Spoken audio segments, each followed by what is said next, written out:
구약성경 145페이지쯤이 되겠습니다. 구약성경 145페이지 출애굽기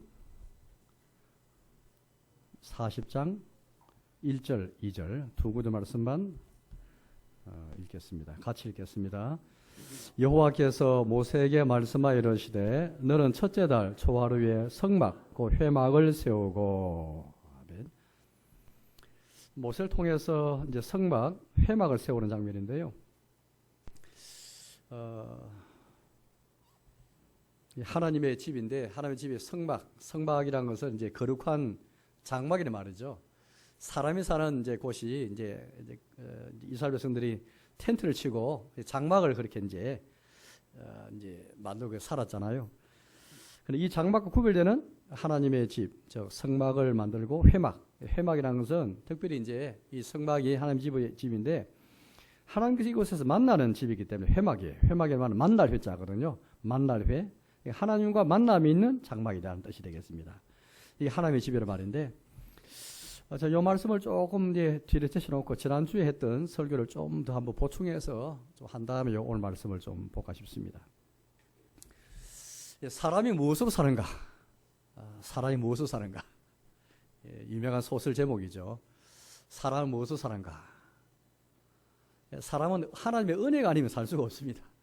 인생이 주님이 베푸시는 은혜 없이는 한순간도 단 한순간도 살 수가 없는 존재죠. 왜냐하면은 사람은 하나님의 법을 순종하기보다는 하나님의 굴복에서 주의 뜻을 따라서 살면서 주님의 요구를 주님이 요구하시는 의를 이루기보다는 오히려 하나님을 진노케 하고 또 우리가 하나님의 법을 어기기 때문에 거기에 한 하나님의 진노 아래 있는 자이거든요.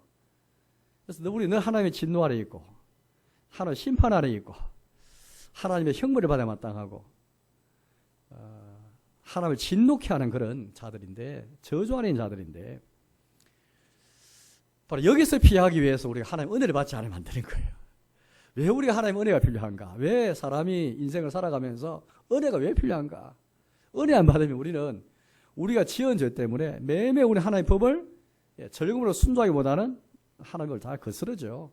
불순종하고 우리는 굴복하지 않고 굴복할 수도 없는 존재이기 때문에 나만 우리 하나님의 진노케 하고 우리 죄 때문에 또 그 지은 죄에 대한 하나님의 저주, 주님의 정당한 저주, 주님의 정당한 심판, 주님의 정당한 그런 형벌이 우리를 기다리고 있죠. 이곳을 피하기 위해서 우리가 은혜를 받아야 되는데 하나님께서 주신 방편들, 도구들이 있습니다. 그게 내가 지난주에 한 것처럼 하나는 내적인 방편이고 또 하나는 외적인 방편이에요. 그러니까 우리 이제 어려운 말인지 모르겠는데 내적, 뭔가 눈에 보이지 않지만 내적으로 있는 도구가 있고 외적인 것은 눈에 보이는 거예요. 뭐가 잡히는 것입니다. 외적인 방편이 있고 내적인 방편이 있어요. 눈에 보이지 않지만은 이 방편을 사용해서 이 도구를 사용해서 우리 하나님의 은혜를 받습니다. 이 은혜라는 것은 간단히 말하면은 예수님이 우리를 위해서 이루신 그 모든 인격과 모든 사역의 열매가 바로 은혜예요. 그래서 고린도후서 보면은 주 예수 그리스도의 은혜와 주님이 주시는 우리 주 예수님 주시는 것이 다 은혜예요. 은혜. 예수님이 우리를 위해서 이 땅에 오셔서 일하시고 고난 받으시고 이루신 모든 것 이게 다 은혜라는 한마디로 표현할 수 있겠는데 이 은혜를 받아야 하나님의 진노와 하나님의 형벌과 하나님의 심판에서 벗어날 수 있는 거죠. 사람은 하나님의 은혜로 살아가는 것입니다. 은혜 안 받으면은 진노에 벗어날 수 없고 저주에서 피할 길이 없는 거예요. 하나님의 형벌을 피할 길이 없는 거예요. 누구도 예외가 없습니다. 왜? 다 사람은 다 그렇게 누구도 예외 없이 다 의인이 없어서 하나님 율법을 따라서 그렇게 순종하기보다는 다 거스른 죄인들이기 때문이죠. 그래서 은혜를 받는 방편이 뭐냐? 내적으로는 하나 믿음이고 또 하나 회개예요. 주 예수를 믿는 것과 회개하는 것이거든요. 이 두 개가 바로 내적인 방편이에요. 저 믿음과 회개의 방편을 통해서 우리가 은혜를 받는 겁니다. 주 예수를 믿음으로 날마다 이 회개함으로써 이 회개라는 것은 넓은 의미예요. 단 죄를 깨닫고 죄를 시인하고 인정하는 정도가 아니고 죄를 깨닫고 죄를 시인하고 죄를 내가 자복하고 또 죄를 뉘우치고 또 내가 이 죄를 지은 것을 굉장히 통탄하게 여기고 하나님께 돌이키는 것이 회개죠. 회개는 더 넓은 의미입니다. 내 죄를 깨닫고 내 죄 인정하는 것뿐 아니라 내 죄 지은 것에 대해서 분하게 여기고 통탄히 여기고 하나님 돌이키는 것이죠. 주 예수를 믿음과 회개를 통해서 우리는 하나님의 은혜를 받고 주님이 이루신 은혜를 다 받고 이 저주와 진두에서 형벌에서 다 피하고 여기서 면제받고 살아갈 수 있는 것이죠. 주 예수 안 믿으면은 누구나 죄 아래 있고 저주 아래 있고 심판 아래 형벌 아래 있을 수밖에 없습니다. 왜? 사람의 도리가 하나님의 법을 쫓아야 되는데 이 성경에는 하나님께서 우리 인생에 용하시는 사람의 도리가 있는데 사람 도리를 할 수 없는 자들이죠. 도리를 하기는커녕 오히려 하나님 더 진독해 만들고 저주 아래 있고 심판 아래 있는 것이 인생인데 여기 피하기 위해서 우리 주님이 주신 은혜의 방편이 뭐냐? 저 주 예수를 믿고 또 회개하고. 그 다음에 뭐냐 하니까 이제 외적인 방편인데 그게 우리 보았죠. 말씀과 성례와 기도 세 가지. 또 성례 안에는 세례와 성찬. 이게 외적인 방편입니다. 그럼 제가 여기서 방편의 말을 사용했는데 방편의 말은 참 우리 신앙 고백서나 요즘답에서 너무 이거 잘 말했어요. 방편이다, 방편. 성령은 방편 없이 일하시지 않아요. 성령은 방편 혹은 통로, 도구 없이는 절대 홀로 역사하지 않습니다. 물론 하나님은 특별하게 정말 기이하게 역사하실 때 있거든요. 예를 들어서 욥, 멜기세덱, 이게 특출한 인물들. 정말 하나님의 특출한 인물들에게는 특별한 방법으로 역사하셨죠. 그렇지만 대개는 통상적으로 일반적으로는 다 회개와 믿음과 이 내적 방편들, 외적 방편은 말씀과 성찬과 세례, 기도 이 방편을 사용해서 은혜를 주시고 구원을 베푸시거든요. 이 은혜라는 말은 여러분들 다른 말로 구원이에요, 구원. 옛날에 이제 종교 당시에 일단의 무리들은 은혜라는 말을 사용했고 다른 한편에서는 구원이라는 말을 구원. 예수님이 이루신 게 구원이잖아, 구원. 예수님이 이루신 것이 구원이고 또 은혜잖아요. 어떤 사람은 구원의 방편, 다른 편에서는 은혜의 방편 그렇게 말하는데 다 같은 거죠. 예수님께서 이루신 것이 다 구원이고 은혜인데 흔히 말하면 은혜 방편, 은혜를 받는 통로, 은혜를 주시는 통로. 주님 편에서는 주시는 통로고 도구고 우리 편에서는 은혜를 받는 통로, 받는 도구라는 것인데 이 은혜와 구원은 같은 것입니다. 어쨌든 우리가 생각할 것은 우리 주님이 성령께서 방편을 사용해서 은혜를 주시고 구원을 주시는 거예요. 방편 없이 역사하지 않는 거예요. 우리의 믿음과 우리의 회개를 통해서 은혜를 주시고 우리가 열심히 읽고 또 묵상하는 성경을 통해서 말씀을 통해서 듣는 설교를 통해서 다 그 은혜를 주시고 우리가 참여하는 세례와 성찬을 통해서 은혜를 허락하시고 우리가 사용하는 기도를 통해서 주님이 다 은혜를 허락하시거든요. 이게 그리스도께서 우리에게 주신 은혜의 통로고 우리를 위해 마련하시고 준비하시는 방편들인 것이죠. 그래 여러분 우리 이렇게 생각할 때 있습니다. 좀 우리가 성경을 많이 하는 분들은 회개든 믿음인가 다 그것도 하나님의 은혜 아닙니까? 또 말씀도 성찬과 세례도 기도도 하나님의 은혜 아닙니까? 그 은혜의 결과고 은혜 열매인데 그래서 뭔가 이 소극적으로 믿음도 은혜고 회개도 이거 은혜인데 사람이 그렇게 의지를 갖고 이 방편을 사용하려 할 때는 그럼 적극적으로 믿어야 되고 적극적으로 회개해야 되고 적극적으로 뭘 해야 된단 말인데 이게 과연 합당합니까? 라고 생각할 수 있겠어요. 가끔 그런 분들 만나거든요. 믿음조차 하나님의 선물인데 피동적으로 받아야 되지 우리가 적극적으로 회개하고 적극적으로 믿고 적극적으로 뭔가 의지를 갖고 강구하면서 이렇게 하는 것이 뭔가 좀 이상하게 생각할 때가 있습니다. 여러분 이게 우리 성경을 읽어보시면 두 개 다 맞아요. 한편 믿음이나 회개가 은혜의 열매잖아요. 주님이 주신 이것조차도 회개도 믿음도 하나님이 주신 은혜의 열매인데 동시에 은혜의 방편이에요. 은혜의 도구. 이걸 사용하면 은혜 못 받아요. 성이 두 가지를 다 말하고 있습니다. 한 가지 말하기는 안 돼요. 한 가지 말하면은 그게 성경에서 벗어나는 거예요.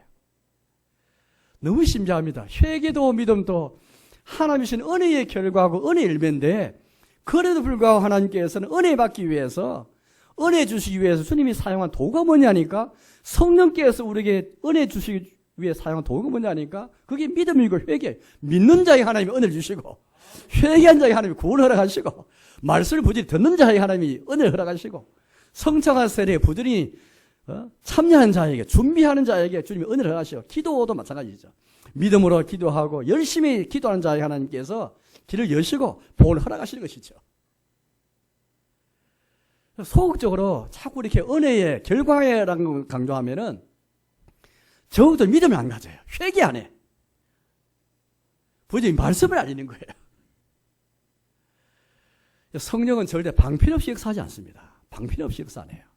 이게 정말 중요한데, 우리는 다 특별한 사람이 되기 원하거든요. 우리 전부 다 나도 욥처럼, 욥 같은 사람, 매개 생각하는 사람이 다 되기 원하는 거예요.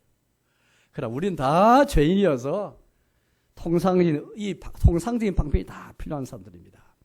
믿음이든 회개든 교회도 다 하나님의 은혜의 결과지만은 동시에 은혜의 방편이에요. 종교학과들이 이걸 발견했어요. 종교학과들이. 성경을 연구해 보니까 그렇구나. 회개도 믿음도 말씀도 교회도 은혜의 결과이면서 동시에 은혜의 방편이구나. 은혜의 도구구나. 기독교회는 기독교인 떠나서 사람은 무엇으로 사는가? 이 은혜의 방편을 통해 살아가는 겁니다. 주 예수를 믿고 회개하고 말씀과 성찬과 세례와 기도를 통해서 이 방편을 통해서 성령의 역사에서 우리에게 영적인 음식물을 공급하고 영적인 자양분을 공급하고 이걸로써 사람이 살아가는 것이죠. 이거 안 받으면 주의 진노를 피할 수 없고 하나님의 형을 피할 수 없고 하나님의 의로운 심판을 피할 수가 없는 것이죠. 이게 인성이다. 그렇게 말씀합니다. 그런데 여러분들 이 은혜 방편을 말할 때 우리 기독교와 개신교는 분명히 말씀과 성례와 기도잖아요.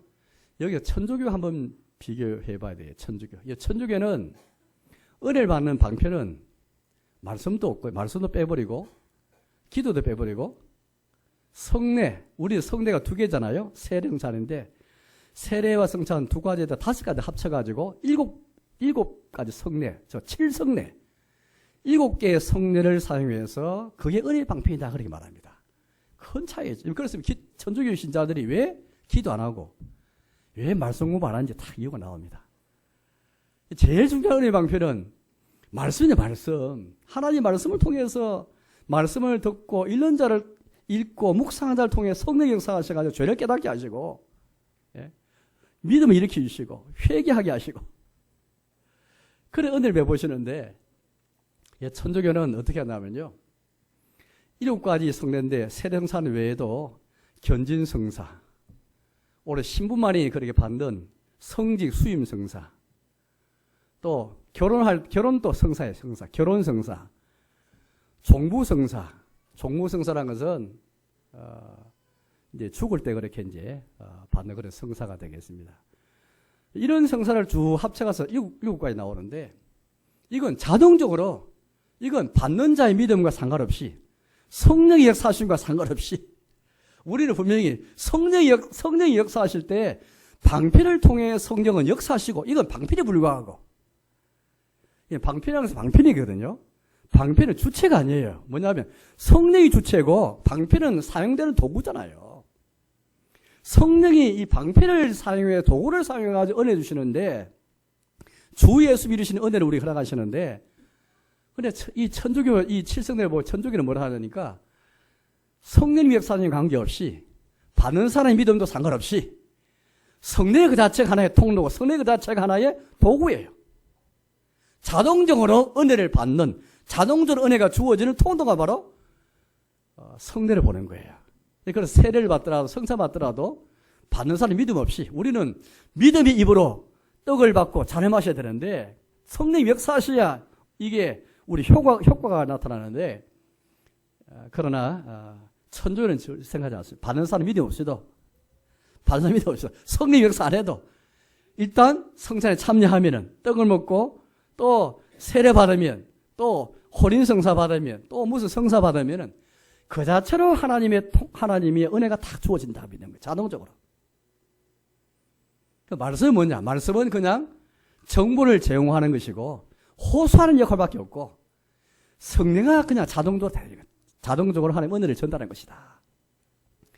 우리는 그렇게 생각하지 않지요. 회개와 믿음, 말씀과 성례와 기도, 이 통로는 성령님이 역사하셔야 되는 것이고, 두 번째는 믿음으로 이걸 받아야 돼요. 믿음으로. 믿음 받지 않고는 효과를 발생할 수가 없는 거예요. 이게 큰 차이입니다. 큰 차이랍니다. 천주교인들이 왜 그래서 우리가 가진 복음과 얼마나 엄청나게 다른지를 알 수가 있죠. 우리 교회 안에서는 세례를 받든지 성찬을 받든지 간에 믿음으로 받아야 하고, 또 성령님이 역사하시는 것을 우리가 믿고, 이건 방편에 불과하고 성령님이 역사하셔야 주님이 복 주셔야 되고 내가 믿음을 가져야 되고, 이걸 강조하는데 천주교는 다 아무것도 강조하지 않고 그냥 참석하면, 그냥 성찬만 참여하면 은혜를 받는 거예요. 그게 아니죠. 큰 차이 있는 것 같아요. 여기 교회가 어떤 것입니까? 교회는 지난번에 한 것처럼 바로 이 은혜의 방편, 이 내적인 방편, 회개, 믿음, 외적인 방편, 말씀, 성례, 기도, 이 방편이 있는 곳이 바로 교회예요. 이게 사용 안 되면 교회를 볼 수 없습니다.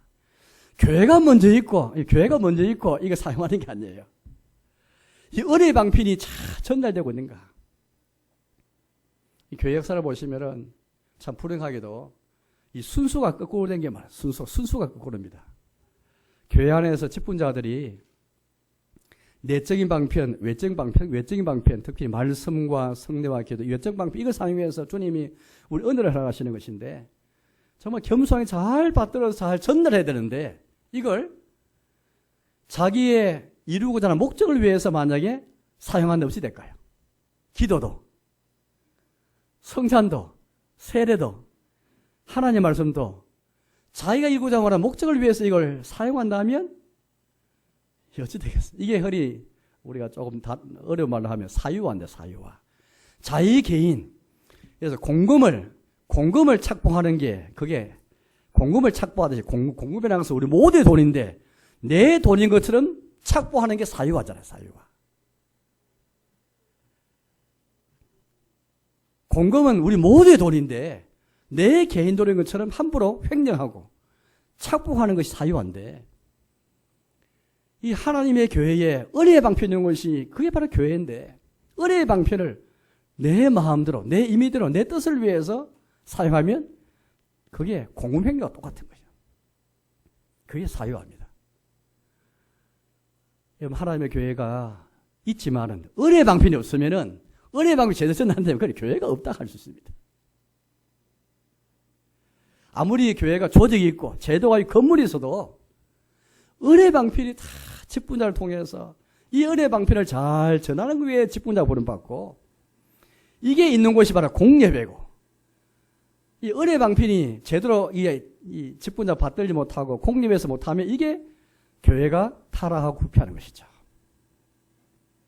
이 직분자가 왜 부름받는가? 직분자는 은혜 방편을 먼저 잘 받아서 잘 전달하는 것, 이게 직분자가 제일 중요한 일들입니다. 목사든 장로든 집사든 군사든 직분자가 다 이렇게 은혜의 방편을 잘 그렇게 회중에 전달하는 것.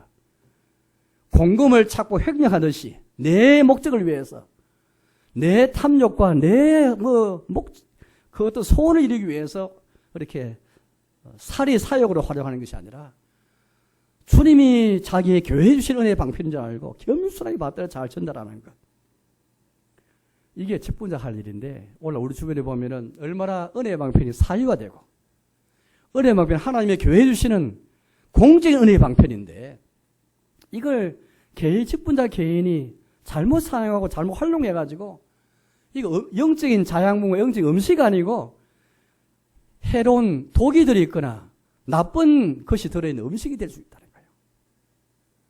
그걸 통해서 그러면 이걸 은혜를 받아가지고 주님이 십자가의 축제까지 이루시고 그 모든 구원의 은혜를 우리가 받아야 이 저주에서 우리가 피할 길이 있고, 주님의 어른 심판과 형벌에서 벗어나야 되는데 벗어날 수가 없는 것이죠. 교회에 와서 은혜를 받아야 되는데, 은혜에 참여, 은혜를 받아야 우리가 참 위로를 받고 힘을 얻고 또 감사하고 평안할 터인데 집보자가 얼마나 중요한지.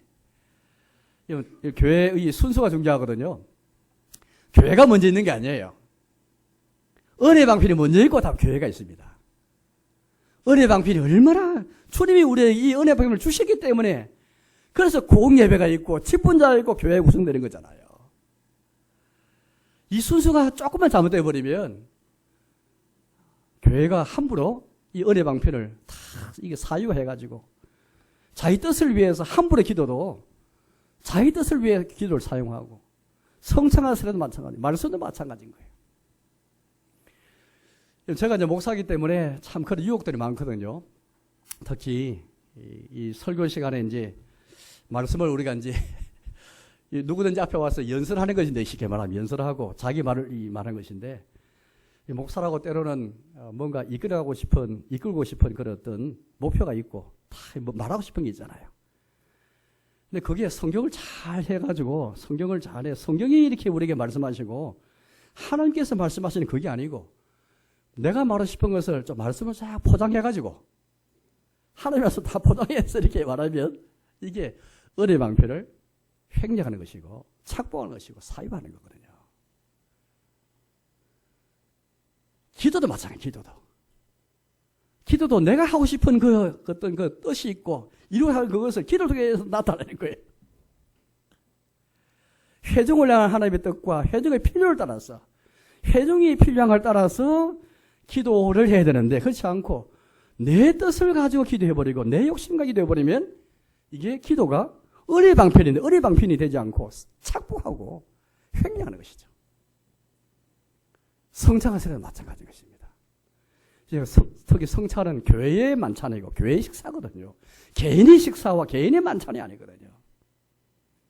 내가 참여 싫다 해서 빠져버리고 함부로 그러게 안 돼요. 교회가 그리스도 몸이 하나가 되어서 함께 하나가 되고 연합해서 함께 다 그렇게 우리가 성사 앞에 나가는 것이거든요. 이 예배도 마찬가지. 예배 결국 은혜의 방편인 것이 바로 예배인데 바로 이 공예배인데 이 공예배도 여러분들 개인 예배가 다릅니다. 개인적으로 우리가 얼마나 예배드릴 수 있잖아요. 집에서나 혹은 골방에서 혼자서 기도하고 찬송부로 예배할 수 있잖아요. 그렇지만은 주일에 모이는 이 공예배는 온 회중이 하나가 되어서 하나님 앞에 나가는 공적인 일이에요. 공적인 일. 이 개인적 하는 일이 아니에요. 공적인 일이 바로 교회 공예배죠. 이게 바로 예배인 것입니다. 오늘 보니까 이제 성막을 가리켜서 회막이라고 부르는데 저는 여기에 굉장히 중요한 의미가 있거든요. 이게 하나님의 집인데 아침에 설교한 것처럼 하나님께서 어쨌든 자기 백성과 함께 있기를 원하시고 거하기를 원하시고 거주하기 원하시는데 이게 성막을 세워서 이곳에서 우리를 만나주시고 우리 교제하기 원하시는 것이잖아요. 그 뜻이 회막이라는 이 용어를 통해서 알 수 있습니다. 회막, 만날 회다. 이 장막을 통해서 하나님 우리와 만나기 원하시고 교제하기 원하시는 것이죠. 그래서 여러분들 근데 이 만난다 했을 때에 가만히 생각해보세요. 그럼 하나님이 어떻게 만날까? 어디서 만날까? 회막 안에 이 성막 전체에서 만나는 것일까? 여러분 어디서 이 만남의 토대가 뭘까? 뭐 이 성막 전체에서 우리가 하나님 만난다 하더라도 그럼 이 만남의 토대가 뭘까? 중요한 단서가 있거든요. 한 번 더 찾아보겠습니다. 출애굽기 25장. 출애굽기 25장 보시면 특별히 주님께서 만나기 원하는 장소가 있거든요. 출애굽기 25장을 보겠습니다. 25장 21절을 보겠습니다. 21절. 출애굽기 25장 21절. 21절 22절을 보겠습니다. 출애굽기 25장 21절 22절 같이 읽겠습니다. 속죄소를 교회 위에 얹고 내가 내게 줄 증거판을 교회 속에 넣어라. 거기서 내가 너와 만나고 속죄소 위 곧 증거계 위에 있는 두 그룹 사이에서 내가 이스라엘 자손을 위하여 내게 명령할 모든 일을 내게 이르리라. 이번에 속죄소가 나오고 교회가 나옵니다. 교회가 나오고 또 증거판이 나오죠. 먼저 증거판이 뭐예요? 증거판은 십계명. 십계명은 주님의 율법이라 부르기도 하고 주님의 증거라 부르기도 하잖아요. 왜? 주님의 뜻을 나타낸 증거, 이기 때문에 십계명, 율법을 그래 부르죠. 하나님의 법, 또 주님의 증거, 이렇게 다양하게 표현을 쓰는데요. 정거판은 바로 이 십계명이 기록된 두 돌판을 가리키겠죠. 궤 속에 넣어라. 궤는 어디입니까? 바로 법궤죠. 법궤. 언약궤를 가리킵니다. 법궤하고는 언약궤죠. 이걸 정거판을 그 안에 넣는 것이죠. 그럼 궤 위에 뭘 넣습니까? 궤 위에? 예, 속죄소. 속죄소를 딱 얹습니다. 그럼 그 위에 또 뭐가 있죠? 두 그룹. 정거궤 위에는 두 그룹이 있습니다. 속죄소 위 곧 정거궤 위에는 두 그룹. 쉽게 말하면 언약궤, 법궤 안에 두 돌판이 들어있고 그 위에 속죄소가 있고 그 위에 두 그룹. 그룹은 천사라 가리키는 그 말이거든요. 천사 둘이 날개를 펴고 다 그렇게 서로 마주보고 있습니다. 이 천사들은 서로 마주보고 있으면 항상 찬송하 찬송. 주님이 어디서 만나겠다 말씀하십니까? 바로 거기서 내가 너와 만나고, 즉 속죄소에서 만나겠다. 하나님과 우리 사이의 만남, 이건 어떻게 우리가 죄인 중에 죄인은 우리가 어떻게 거룩하신 하나님, 영광의 하나님을 만날 수 있겠습니까? 불가능하죠. 속죄소에서 만나겠다는 말은 무슨 말입니까? 우리가 속죄 은혜를 받고, 사실 법궤와 언약궤는 이게 이 작궤는 하나님의 임재를 상징하는 장소인데, 다른 성경에 하면 언약궤 법궤는 하나님의 보좌의 발판이에요. 발판. 하나님 보좌의 발판. 발을 올리는 발등상에 해당되는 것이 법궤 언약궤예요. 이 하나님 보좌는 하늘에서 딱 내려오잖아요. 하나님께 천상에 하늘에 계신 하나님께서 이 땅에 지금 우리 사람과 거주하기 원하시잖아요. 함께하기 원하시잖아요. 그게 장막인데, 회막인데, 그럼 하나님의 발이 지금 이 발등상이 이 정거궤와 이 법궤가 바로 그걸 가리키는 거예요. 하나님이 그런 식으로 하늘에서부터 이 땅에 내려오셔가지고 자기 백성과 함께 하시고 거주하시는데, 이 법궤와 언약궤가 그걸 가리킵니다. 특별히 그런데 그 위에 속죄소에서 만나겠다. 우리가 함부로 하나님의 이 장막 회막 안에 들어가서 하나님과 만날 수 없어요. 속죄소에서 만나겠다는 것은 주님의 은총으로 제사를 드리면서 속죄 은혜, 죄 용서받는 은혜를 받지 않고 만날 수가 없는 것이죠. 그래서 있는 게 제사제도예요. 제사제도. 제사를 드리면서 동물의 피를 뿌려서 내 대신 동물을 죽여서 내가 먼저 죄 용서를 받고 하나님과 만남과 연합과 교제가 이루어진 것이죠. 쉽게 말하면 이게 이제 여러분들 오늘 예배 원리가 여기 있는데, 오늘 아침에 설교한 것처럼 처음에 에덴 동산이 하나님의 집이었고, 그러나 범죄로 추방되어서 하늘과 땅이 분리되고, 그러면 우리가 하늘에 계신 하나님께서 이 땅에 여전히 자기 백성과 함께 거하기 원하셔서 이 땅에 자기 집을 두기 원하셨죠. 그게 장막이고 성전이었습니다. 특히 성전과 회막 안에 있는 이 언약궤를 자기 발판을 삼고 자기 처소 삼고 특히 제사제를 통해서 속죄들을 먼저 주어서 우리 만나기 원하시죠. 이제 이것은 우리에게 큰 원리인데, 이제 교회가 바로 장막과 성전이어서 바로 교회가 주님의 신령한 집인데, 이 신령한 집에 예수님의 십자가의 보혈 없이는 오늘 이 결국에는 이 예배는 그냥 하나님께서 임재하신 정도가 아니에요. 법궤는 하나님이 그냥 자기의 발등상으로서 하나님이 함께 계실 정도가 아니고, 그것뿐 아니라 더 나아가서 거기에서 우리가 만나겠다. 그냥 우리가 그냥 있는 것도 감사하지만 있을 뿐 아니라 함께 만나고, 만나서 교제와 연합이 있는 것이거든요. 공예배는 다른 말로 하면, 이 공력을 통해서 하나님은 바로 이 교회가 바로 회막인데, 여기 통해서 십자가를 통해서 우리의 죄를 용서하시고 이 예배를 통해서 우리가 만나고 교제하기 원하시는 것이죠. 이게 바로 공예배입니다. 은혜 방편이 사용되면서 직분자가 이걸 받들면서 각 순서를 통해서 하나님과 만남이 있고 교제가 있는 것, 바로 이게 바로 공예배다. 그렇게 우리가 말씀하고 있습니다. 예배는 여러분들 교회의 얼굴입니다. 얼굴. 어디를 향해 나타내는 얼굴이냐면 세상을 향하는 우리 얼굴이에요.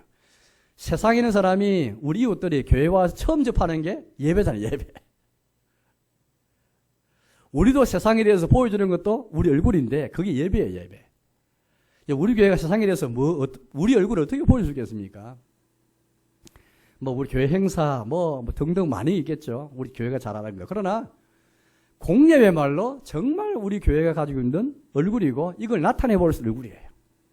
또, 우리 이웃들도 누구든지 이 교회 와서 처음 접하는 게 공예배인데, 이게 바로 얼굴입니다. 아, 저 교회 얼굴이 뭔가? 공예배인 것이죠. 어떻습니까? 오늘 우리 교회는 어떤 얼굴을 가지고 이렇게 공예배, 세상을 그렇게 향해서 우리 얼굴을 드러내고 있고, 또 우리 스스로 그 얼굴을 지금 만들어가고 있을까요? 우리 얼굴 속에는, 이 공예배라는 얼굴 속에는 우리의 신학, 우리의 신앙 고백, 우리 영성, 우리의 믿음, 우리의 고백 다 포함되어 있습니다. 예배 하나에 모든 게 다 축약되어 있어요, 축약. 공예배 가운데 모든 게 다 축약되어 있습니다. 우리 교회가 추구하는 목표, 저와 여러분을 각각이 갖고 있는 영성, 기도, 눈물, 모든 게 다 공예배 속에 다 드러나거든요. 이 녹아서 드러나는 게 바로 공예배입니다. 얼굴이면서, 우리의 간판이면서 그것이거든요. 특별히 우리는 출애기 40장 말씀 보면서 교회가 회막으로서 하나님과 만나면 예수님의 십자가의 보혈을 지어서 주님의 십자가의 보혈을 찬송하면서, 그래서 참 십자가를 찬송하면 늘 감사함이 있잖아요. 매번 예배 때마다 우리가 주님의 보혈을 찬송하고 노래해도 늘 주님의 이 지성소 안에 법궤 위에 속죄소가 있고 그 위에 두 그룹 날개에 달린 그룹이 서로 마주오면서 늘 창호하면서 서로 노래하면서 늘 하나님을 노래했거든요. 주님의 거룩하심과 하나님의 영광을 노래했는데 이게 주님의 교회에도 예배 시간에 계속 나타나야 됩니다. 공예배 가운데서 십자가의 보혈을 늘 찬송하면서, 왜? 이게 우리의 토대인데 지성소에서 늘 그렇게 그룹들이 하나님의 은혜를 찬송했기 때문에 그런 가운데 예배 드리는 것, 그 가운데에서 우리가 하나님과 만남의 교제가 있는 것. 그래서 예배 각 순서를 여러분들 우리가 묵도부터 해서 처음에 임내송, 묵도 쭉 내려가잖아요. 찬송, 사도신경, 교동문, 또 성경봉독, 설교, 봉헌기도, 축도까지 다 내려갑니다. 이 모든 순서가 다 보면은 하나님과 만나는 순서예요. 우리 편에서 하나님께 나아가는 순서가 있고 하나님 편에서 우리에게 나오는 순서가 있어서 어쨌든 서로 만나는 거죠. 따라서 우리가 각 순서마다 중요하지 않은 순서, 중요한 순서가 없어요. 하나님과 만나고 교제하는 시간이기 때문에 빠뜨릴 수가 없습니다. 마지막 축도도 보면 이게 하나님께서 우리에게 복 주시는 것이잖아요. 주님께서 우리에게 마지막으로 복을 이제 목사 입을 통해서 선언하신 것인데 이게 축도인데 주 예수의 은혜와 하나님 아버지 사랑과 성령의 교통하심이 너무리와 함께 있을지어다. 주 예수님에게서 오는 은혜, 하나님 아버지께서 오는 사랑, 성령 주시는 그 교통하심, 그 교제, 이게 진짜 복인데 이 복을 선포하시는데 마지막 순서까지 주님이 이걸 우리 오셔서 이 복을 선포하시는 거거든요. 주님과 만나는 게 아직까지 끝나지 않았습니다. 쉽게 말하면 축도 다 마치고 나서야만 이제 만남이 다 끝나는 거거든요. 그래서 우리는 찬송 부르는 시간이든 기도하는 시간이든 성경 봉독하는 시간이든 교동문 읽는 시간이든 성경 봉독하는 시간에 간에 다 하나님과 만남이 있고 교제가 있다. 이 연합하는 시간이 있다. 그걸 한번 우리가 생각해 봐야 되겠습니다. 우리 주보를 보면 이제 그 순서가 좀 잘 기록되어 있잖아요. 모든 예배 한번 주보를 한번 보십시오. 보시면은 인내송, 묵도, 찬송, 신앙고백, 찬송 여기까지 보시면 화소표가 글자의 표 화소표겠죠. 화소표가 올라가는 게 돼 있잖아요. 우리 편에서 하나님께 나아가는 시간이에요. 인내송, 찬송이 찬송, 묵도, 우리의 묵상기도, 우리의 찬송, 우리 신앙고백을 통해서 하나님께 나아가는 시간. 주님 우리에게 찾아오는 시간은 교동문. 왜? 교동문은 그 내용이 전부 다 하나님의 말씀이기 때문에 자기의 말씀을 통해서 우리에게 내려오시고 찾아오시고 그 다음 기도, 다시 우리가 올라가고 성령 봉독을 통해서 내려오고 하나님께서 찾아오시고 설교를 통해서 이 말씀을 설교가 될 때 하나님께서 우리에게 찾아오시고 찬송과 봉헌을 통해서 올라가고 또 축도 통해 하나님 찾아오시고 이게 올라가고 내려오고 내려오고 올라가고 이 계속 이렇게 이루어지는 것이죠. 이게 바로 공예배입니다. 공예배. 서로 주고받거니 주거니 받거니 하는 것. 우리가 어떤 사람의 만남도 사람의 만남과 대화를 볼 때도 서로 주거니 받거니 하면서 대화하고 쌍방통행이 이루어져야 되잖아요. 똑같습니다. 하나님 우리 사람 만남도 공예를 통해서 하나님 찾아오시고 우리에게 주께 나아가고, 그래서 각 순서 하나가 다 그렇게 빠뜨릴 수 없는 것이죠.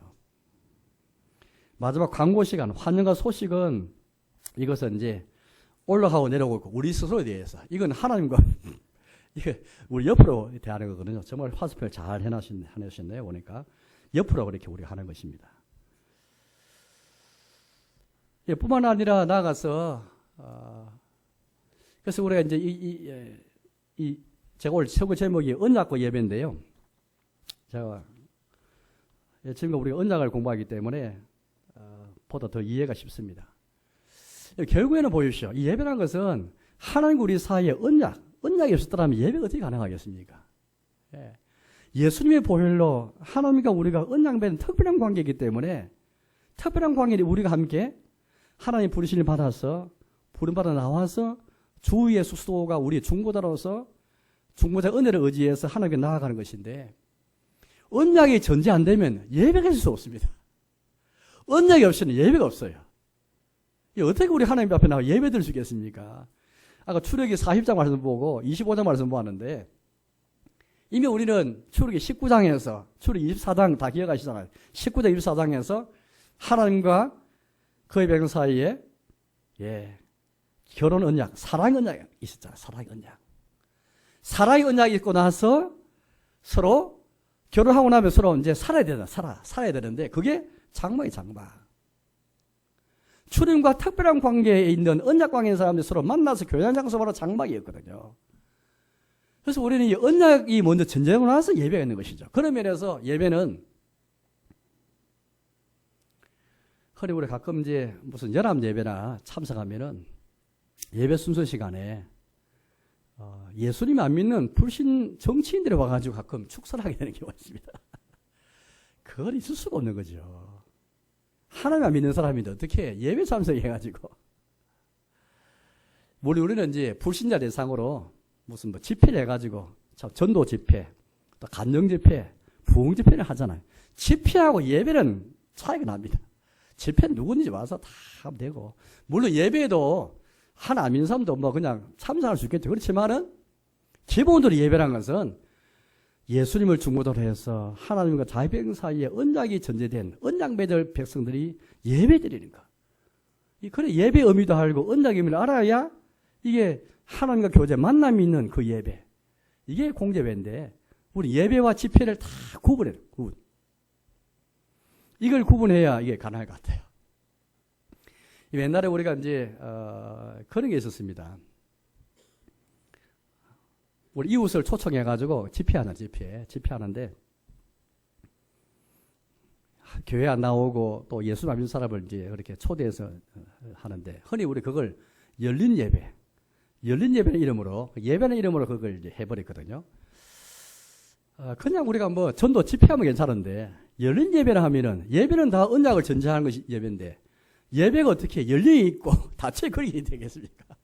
예배는 다 언약을 전제하고 하나님과 자기 백성 사이 만나 교제인데, 속죄 은혜를 아는 사람이, 속죄 은혜를 받은 사람이 속죄 은혜란 토대 위에서 사람과 만남이 있는 것인데, 그냥 그 사람한테 복음을 전하고 초청해서 우리가 전도하는 복음자를 집회하는 건 괜찮은데, 열린 예배를 이름으로 하는 것은 참 적절하지 못한 것 같아요.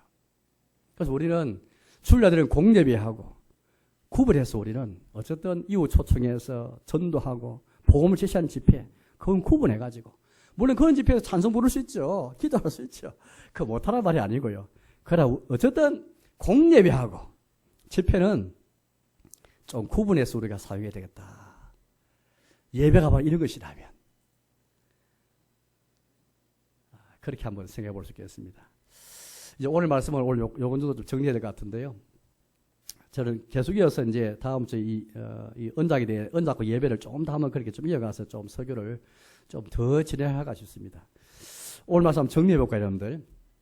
저는 지난 시간에 은혜 방편을 좀 그렇게 좀 덜 전해서 좀 오늘 함께 좀 보완을 했습니다. 은혜 방편이 있는 곳에 교회가 있지, 은혜 방편 있는 곳에 하나님의 백성이 있지, 교회가 마음대로 은혜 방편을 가지고 있다 해가지고 마음대로 활용하거나 해서는 안 됩니다. 은혜 방편이 잘 전달되고 은혜 방편이 아름답게 잘 그렇게, 이게 하나님 주신, 하나님께 그리스도께서 우리 주시는 은혜의 방편, 이게 우리의 살 길인데, 여기서 은혜를 받고 구원을 받아야 하나님의 진노와 저주와 형벌에서 우리가 참 면제를 받고 피하고, 그래서 우리가 참 사람이 살아갈 수 있는 것인데, 한순간 또 은혜로 살아갈 수 있는 것인데, 십자가에서 주님이 죽기까지 이루신 그 구원이고 은혜인데 어떻게 받아야 되는가? 그런데 많은 사람들이 이런 경우가 있습니다. 나는 뭐 구원받았으니, 너무 안일하게 생각하고, 나는 이미 구원받았으니 뭔가 신앙생활이 소극적인 분이 많이 계세요. 그분은 매일매일 은혜를 안 사겠다는 말입니다. 그 말은 은혜가 필요 없다는 말이거든요.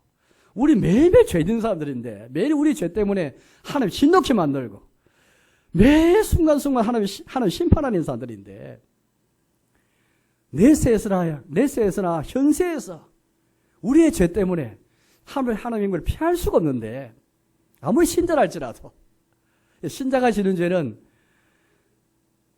이미 십자가의 보관에 다 용서받다 할지라도 그 형벌을 피할 수가 없거든요. 주님이 죽으신 것은 다 우리 모든 죄를 위함이지만, 그러나 우리의 죄 때문에 하나님 진노케 만들고 형벌과 심판하는 것인데, 날마다 이러한 주 예수님의 십자가 은혜를 믿고, 이게 필요한데 날마다 회개하고 부지런히 말씀과 성례 기도를 활용해서 날마다 은혜 가운데 살아야 되는데, 은혜 안에 살아가야 되는데, 우리 신앙생활에 참 그렇게 피동적이고 안일할 때가 참 많은 것 같습니다. 그 이유 중 몇 가지인데, 그 하나는 말씀드린 것처럼 이 믿음이나 이 회개나 교회를 은혜의 결과로만 생각하고 은혜의 방편을 생각 안 하고 활용 안 하는 거예요. 활용. 성령은 이 방편을 사용해서 은혜 적용을 하시는, 날마다 우리 적용을 하시는데 이거 사용 안 하는 거죠. 소극적으로 대하고 적극적으로 활용 안 하고, 어쨌든 믿는 자에게, 기도하는 자에게, 부디 말씀 있는 자에게, 그런 자에 성령님이 역사하셔서 은혜를 주시고 구원을 베푸시고 구원의 풍성한 걸 주시는데, 나는 예수를 믿으니까 믿었다 생각하고 그냥 안일하게 생각하면 그 사람들 은혜가 없습니다. 은혜가 없어. 풍성 은혜가 없다니까. 영혼이 메말라 있어요. 날마다 우리 은혜에 풍성 은혜가 필요한데,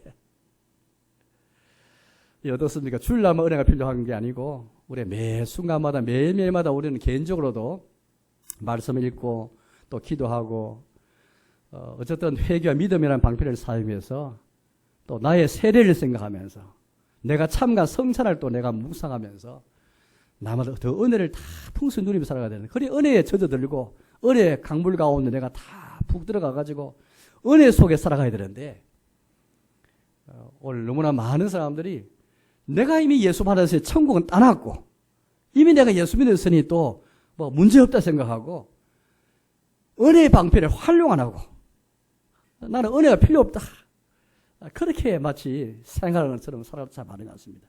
우리 인생은 매 순간마다 순간순간 은혜가 필요하다면, 은혜 받기 위해서 주님이 세우신 은혜의 길, 은혜의 통로, 은혜의 방편을 부지런히 활용하는 것. 매일매일 믿음이 필요하고, 매일매일 회개가 필요하고, 매일매일 하나님께 돌이켜야 되잖아요. 매일 죄를 깨닫고 죄를 분하게 생각하고, 매일매일 우리는 순간순간 말씀을 그렇게 공부하고 묵상하고 설교를 묵상하고 성찬과 세례를 충분히 내가 활용하고 또 기도하는 가운데 하나님 은혜 가운데 저들은 그런 은혜의 삶이 필요한 것 같습니다. 아무쪼록 은혜의 열림이면서 또 은혜의 방편을 잘 활용하는 것, 바로 우리의 그런 도리인 것 같습니다. 은혜의 방편, 내적 방편, 믿음과 회개, 외적 방편, 말씀과 성례와 기도, 이거 잘 활용해서 날마다 은혜 가운데 풍성히 가는 저와 여러분 되시기를 주님의 이름으로 축복합니다. 한번 찬송하겠습니다.